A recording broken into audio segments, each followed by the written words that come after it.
The International Campaign to Abolish Nuclear Weapons, known as ICAN, is the recipient of this year's Nobel Peace Prize.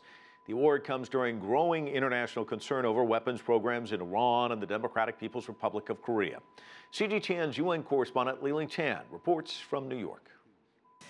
The Norwegian Nobel Committee has decided to award the Nobel Peace Prize for 2017 to the International Campaign to Abolish Nuclear Weapons.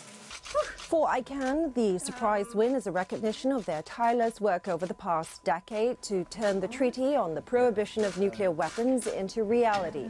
I think it sends a message to all nuclear armed states and all states that continue to rely on nuclear weapons for security that it is unacceptable behavior.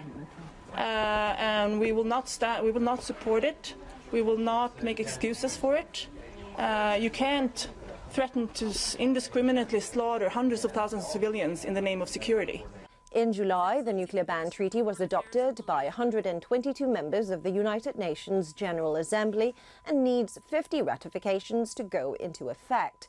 The goal is to prevent the type of atomic bombings that devastated Hiroshima and Nagasaki from ever happening again. But who is not on board? The nuclear states themselves. China, the US, Russia, the UK and France boycotted the negotiations, while the DPRK, India and Pakistan set out the vote. Getting rid of nuclear weapons isn't going to happen overnight.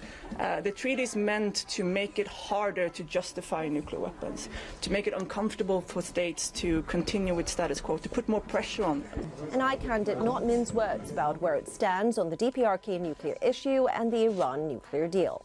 I think the people in North Korea or the United States or Japan or South Korea do not feel particularly safe. I think that the Iran deal is really important, and it will be really, really unfortunate and a huge security risk for the world if that was ripped up, especially at a time when Iran is complying with the deal. Her key message heard around the world today: there are no right hands for the wrong weapons. Li-Ling Chan, CGTN, New York.